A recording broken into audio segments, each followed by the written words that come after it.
Alien 3യിലേക്ക് വരുമ്പോൾ ഏലിയനും ഏലിയൻസും കണ്ട നമുക്ക് ഒരു ഡിസപ്പോയിൻമെൻറ്റ് ഉണ്ടാവുകയാണ് പേഴ്സണലി എൻ്റെ ഒപ്പീനിയനിൽ. കാര്യം റിപ്ലിയുടെ പെർഫോമൻസ് ആയാലും നമ്മൾ രണ്ട് മൂവീസിലും കണ്ട ഒരു റിപ്ലിയെ പോലെ നമുക്ക് തോന്നില്ല.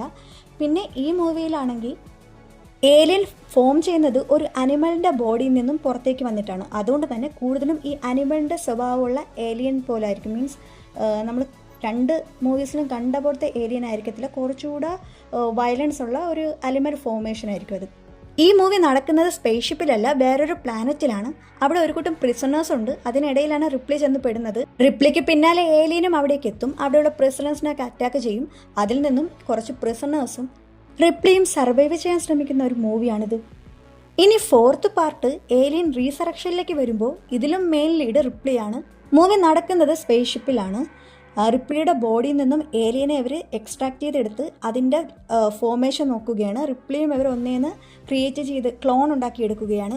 ഫസ്റ്റിലും സെക്കൻഡിലും കണ്ട റിപ്ലിയുടെ പെർഫോമൻസ് എനിക്ക് ഈ മൂവിയിലും 3ലെ പോലെ കാണാൻ കഴിഞ്ഞില്ല. ഇനി 2012 ഇറങ്ങിയ പ്രൊമിത്തിയസ് എൻ്റയർ സീരീസിൽ നിന്നും ഡിഫറെൻ്റ് ആയിട്ട് നമ്മൾ സെനോമോർഫ് എന്ന് വിളിക്കുന്ന ഈ ഏലിയൻ ക്രീച്ചർ എങ്ങനെയാണ് ഉണ്ടായതെന്ന് ഈ മൂവിയിൽ കാണിക്കുന്നുണ്ട്. എല്ലാ സ്പേസ്ഷിപ്പിലും പോലത്തെ ഒരു സിന്തറ്റിക് റോബോട്ട് ഈ മൂവിയിലുമുണ്ട്. ഏലിയൻ ക്രീച്ചറിൻ്റെ അറ്റാക്ക് ഈ മൂവിയിൽ അധികം ഫോക്കസ് ചെയ്യുന്നില്ല. അതിലുപരി ഹ്യൂമൻ്റെ ഒറിജിനും ഏലിയൻ ഉണ്ടാകുന്നതിന് കാരണങ്ങളുമാണ് ഇതിൽ എക്സ്പ്ലെയിൻ ചെയ്തിരിക്കുന്നത്. ഒരു ഡിഫറെൻറ്റ് എക്സ്പീരിയൻസ് ആണ്.